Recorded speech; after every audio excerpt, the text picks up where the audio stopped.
Hello, my friends. This is the Melvin Live Show. How's everyone doing? I am doing very well. And you know why I'm doing very well? Because I just learned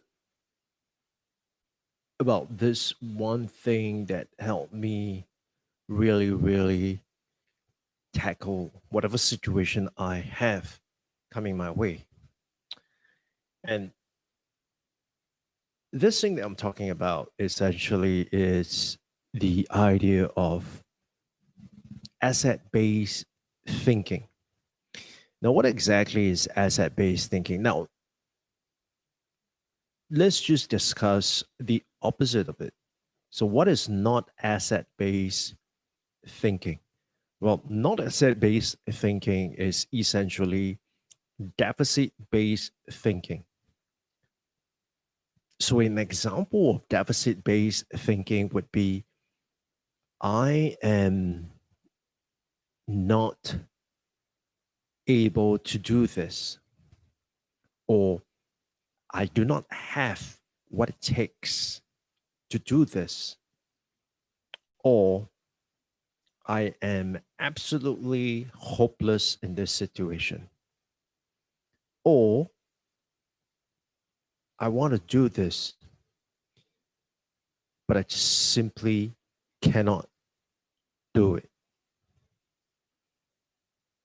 So if you haven't really recognized, well, deficit based thinking essentially focuses on the negative part, but more so than just focusing on the negative part, it is also about focusing on what's not there. So a great way to look at that is performance management. Now, when it comes to performance management, a lot of time the reporting officer would want to look at what else you can do to improve. And while that is all good and well intended, the premise behind that is that there is a gap and you need to bridge that gap.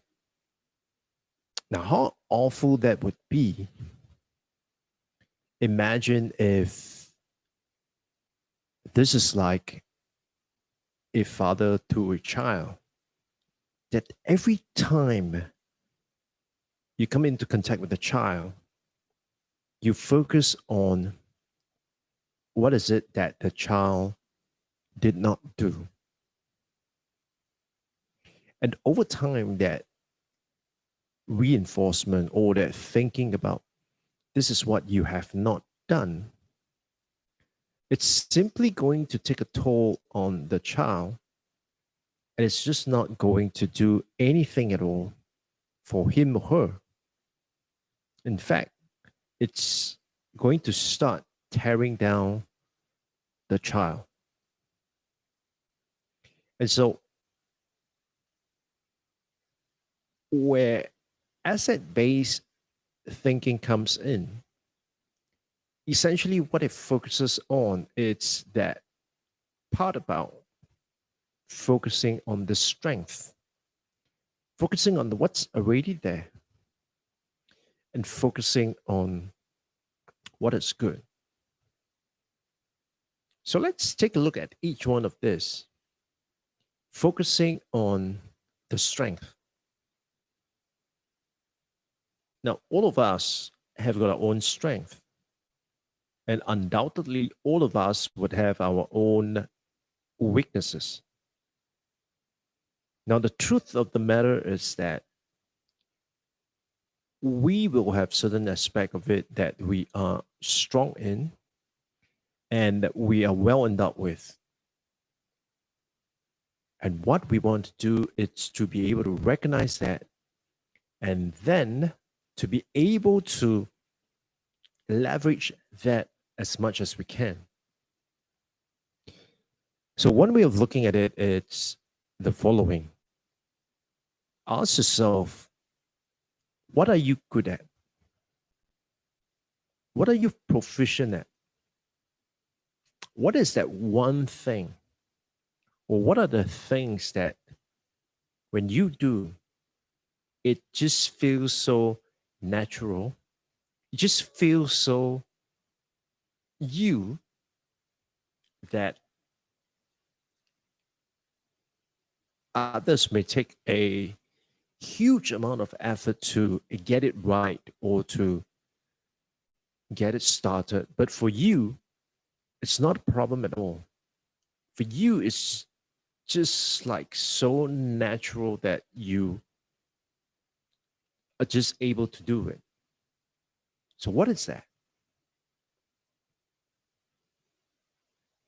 Well, for me, my strength in one aspect of it is the ability to take information from various places, synthesize them together, and then to create a whole new, refreshing way of solving a problem.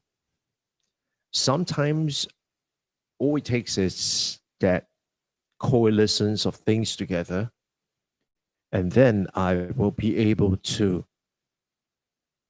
determine what might be the insight that we can gain from there. And so that's one of my strengths.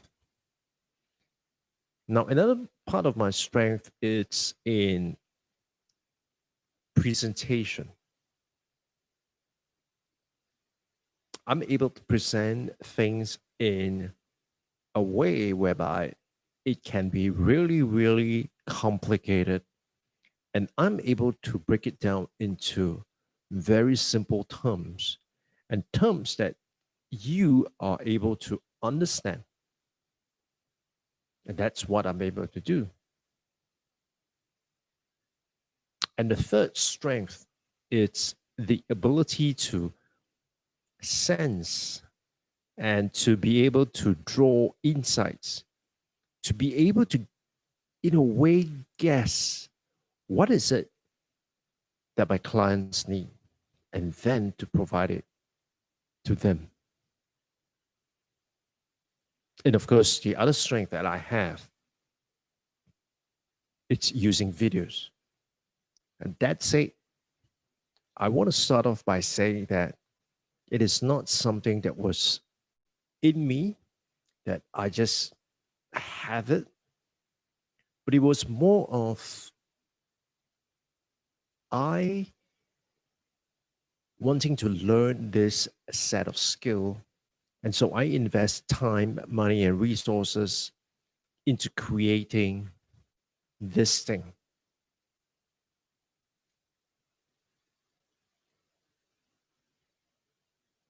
Now, let's look at the second bit of asset based thinking. The second bit is what is already there, right? What is already there? Now, sure, we could look at what are the things that we need and then identify the fact that we do not have all these resources, skill sets, and hence as a result that it holds us back. Now, I'll be first to admit that that happens to me sometimes as well. I just simply feel that sometimes I do not have the skill set or the knowledge or the resources to be able to do a good job. That said, one thing that has really gotten me is that despite all this resource deficit, I still go ahead and do it. And the reason I do that, it's because I do not want to fall victim to being someone who sees that I need to have this in order to be able to do this, because I know that is a lot of crap. And that is only an excuse to not doing the work. And so, right now, as I speak with you, there are certain things that I have been thinking about, but I have not implemented because I have held myself back. And the third thing with asset based thinking is look at the positive aspect of things. Now, what does that mean? Now, looking at the positive aspect of things, in a nutshell, it's just like being able to see the glass half filled instead of half empty. And so the key idea behind this is really to look at what's positive about this situation. Now, any given situation, if we allow it, we are able to look at what is not positive about it. And yes, we can go out and think that way, but it's just not going to be helpful. And so the key thing behind this whole process itself is to be able to think, to be able to see, to be able to view what it's positive about this whole situation. And so, my friend, today I want to share with you this thing about asset-based thinking. It's because we I am headed into the new season of the Melvin Live show. And one of the things that I really have been asking myself is the following. What is the purpose of this show? Now, the purpose of this show is it just to give me an outlet for my expression of creativity? Or am I investing the time, money, and energy into doing something that it's going to help me achieve my goal? And I would say that it's a mixture of both. That said, I'm really looking at how I could use this platform, this medium, to be able to build my one person, 1 million all digital business. And so moving forward, I'm going to keep the eye on the price. And the eye on the price, it's this one person, 1 million all digital business. And the show, it's going to be about the journey leading to that for two reasons. One is to document the whole process myself, for myself. Number two, I believe that there is someone else out there who can benefit from this material and perhaps even follow along. And so in this new season itself, there are three pillars that I'm going to be focusing on. The first pillar, it's about creating digital assets. And why do I say create digital assets? Well, the fundamental behind this is very simple.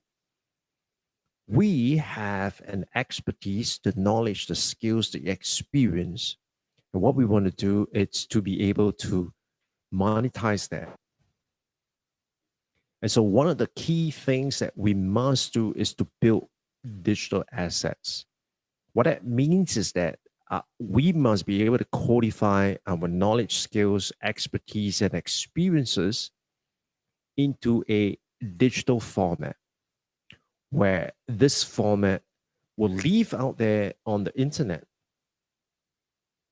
And this asset itself can be used to become our 24/7 salesperson. This asset can be used to generate leads for us. This asset can be used to generate income for us over and over and over again. And so when we think about creating these digital assets, there has to be a framework for it. And what is that framework? That's something that I will be sharing with you. And on top of that, this framework has to be simple. Because if it involves too many moving parts, then not just you, but even for me, it's going to be difficult to accomplish it. So that's the first step. The second step, it's once you have built all these assets, what you want to do is to automate the entire process itself. Automate in such a way that you are able to leverage this asset to bring awareness, to bring in leads, to bring in prospects, and to convert. And this whole process needs to be automated. And so we're talking about a system that allows you to automate this entire process itself. And this system purely is going to be focusing on results. Because we're not here for fun and giggles. We're here to do a business. And so we want to be able to automate that. And in order to automate that, we want to focus on results. And to do that, we need a system. And then once you have automated the process of getting leads, of getting customers, the last part is to accelerate that. Because once you are able to consistently get a client and you're able to consistently do that, and you're able to accelerate that to a level that allows you to scale it, that's what we're after. And so the acceleration part, it really depends on the follow-up. The acceleration part depends on being strategic. And once we are there, we would then be able to achieve this 1 person, 1 million all digital. So my friends, going forward, this is what the Melbourne Live Show is going to be all about. It is not going to be about me, but it is about creating assets, automating the process, and accelerating the growth so that you can build this 1 person, 1 million all digital business. And so if you're keen, I ask you to then subscribe to this channel, because what you are about to see and witness, it's my journey itself. You can follow along.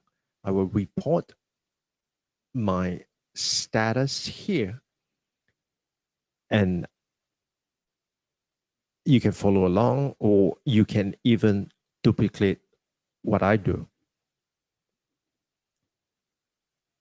And I sincerely hope that you will be able to pick up something and to do this not for me, but for yourself. And with that, I thank you so much for watching. And I certainly look forward to seeing you guys on the next one. This is Melvin Tan signing off. Bye bye.